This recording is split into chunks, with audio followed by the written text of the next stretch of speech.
আসসালামু আলাইকুম সুপ্রিয় দর্শক শ্রোতা বন্ধুরা, আপনারা যে যেখান থেকে আমাদের এই ভিডিওটি দেখছেন সকলকে আন্তরিক শুভেচ্ছা জানিয়ে শুরু করছি আমাদের আজকের এই ভিডিও প্রোগ্রামটি। দেখতে পাচ্ছেন ক্যামেরার সামনে নিয়ে এসেছি একটা সুন্দরী মিষ্টি পর্দাসীন রমণীকে, তার কথাগুলো আপনাদের সামনে তুলে ধরবো। দেখতে পাচ্ছেন কতটা মায়াবী চোখ এবং মায়াবী মুখ, টানা টানা দুটো চোখ নিয়ে দাঁড়িয়ে আছে ক্যামেরার সামনে। চলুন শুনে আসি। আসসালামু আলাইকুম। ওয়ালাইকুম সালাম। কেমন আছেন আপনি? ভালো আছে। আপনার নাম কি আপু? আমার নাম হলো আয়েশা। আয়শা, হ্যাঁ। মার্শাল্লাহ, অনেক সুন্দর নাম। নামটার সাথে আপনার চেহারাটার অনেক মিল আছে। চেহারাটা অনেক সুন্দর, আল্লাহ তাআলা আপনাকে দান করছে। তো আপনার গ্রামের বাড়ি কোথায় আয়শা আপু? দান করলে কি হবে ভাই, মনের মানুষ তো পাই না ভালোভাবে। মনের মানুষ পান না? না, মনের মানুষ পান না কেন? মনের মানুষ মানুষ পাই না, মন থেকে মানুষ মানুষ খালি টাইম পাস করতে আসে, বুঝছেন ভাই। মনের মানুষ শুধু টাইম পাস করতে আসে? হ্যাঁ, ভালো আপনার মনের গ্রামের মানুষ বাড়ি কোথায়? গ্রামের বাড়ি হলো টাঙ্গাইলে। আর এখন থাকেন কোথায়? আমি থাকি ঢাকাতে। ঢাকাতে থাকেন? হ্যাঁ। আচ্ছা, তো এখন মনের মানুষ পান না কেন? কি জন্য আপনার সাথে টাইম পাস মনের করতে মানুষ আসে? পাই না ভাই, যে ফুপির কাছে থাকে অনেক কষ্ট, বাবা মা কেউ নাই, এই বাবা মা কারণে কেউ অনেক নাই? কষ্ট না, বাবা মা কেউ নাই, ফুপুর কাছে ফুপির থাকেন? কাছে থাকে। হ্যাঁ, তো এখন এই যে ক্যামেরার সামনে ছোট কেন একটা ভাই আসলেন? আর আমি। ক্যামেরার সামনে কেন আসলেন? ক্যামেরার সামনে আসছি মনে করো ভালো একটা মনের মানুষ পাওয়ার জন্য, যে পাশে থাকে, আমার দায়িত্ব নেয়, আমার ছোট একটা ভাই আছে, ওর দায়িত্ব নেয়, মাদ্রাসা পড়াইতে পারে, আচ্ছা, তাকে আমি ভালোবাসে বিয়া করবো, বুড়ো হোক জোয়ান হোক সমস্যা কেন নেই। আপনার বিয়ে শাদী হয় নাই?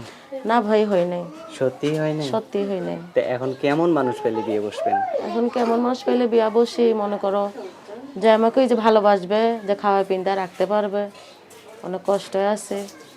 আচ্ছা, খাওয়ায় পরায় তো মনে করেন একটা রিক্সা চালায় সেও রাখতে পারবে।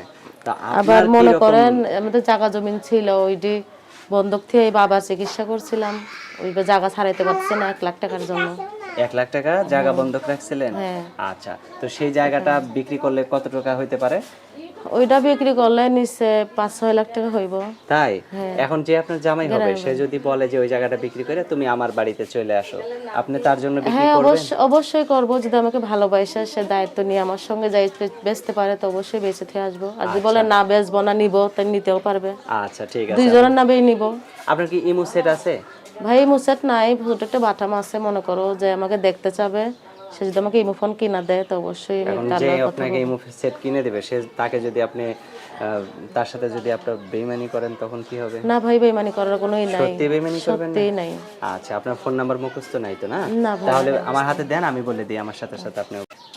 আচ্ছা বলেন। 014 014 06 06 28 28 78 78 58। 58। এটাই তো আপনার ফোন নাম্বার? হ্যাঁ ভাইয়া, এটাই। আচ্ছা, তো ঠিক আছে আপু, আর কিছু বলার আছে আপনার? না ভাইয়া, একটা কথা আছে, অনুরোধ ভাইয়াদের কাছে, প্রবাসী ভাই দেশি ভাই, যে মনে করেন খারাপ ভালো কোনো কথা না বলে, যদি ভালো কথা বলে, মন থেকে বিয়া করতে চায়, প্রস্তাব চায়, তার টাকা যে বিয়া বসবো, ফুবুর লগে আলাপ করবো, ফুপি আছে ফুপা আছে, তাদের লগে আলাপ করবো, বিয়ে শাদী হইব। আচ্ছা, ঠিক আছে আপু, ভালো থাকবেন। প্রিয় দর্শক, আপনারা ভালো থাকবেন। আর এই সুন্দরী মিষ্টি কমলাপরীকে যদি কারো ভালো লাগে তাহলে অবশ্যই বিয়ে করে নিয়ে যায় ঘরের বউ বানাবেন আর ভালোভাবে সংসার করে খাবেন। ভালো থাকবেন। আল্লাহ হাফেজ।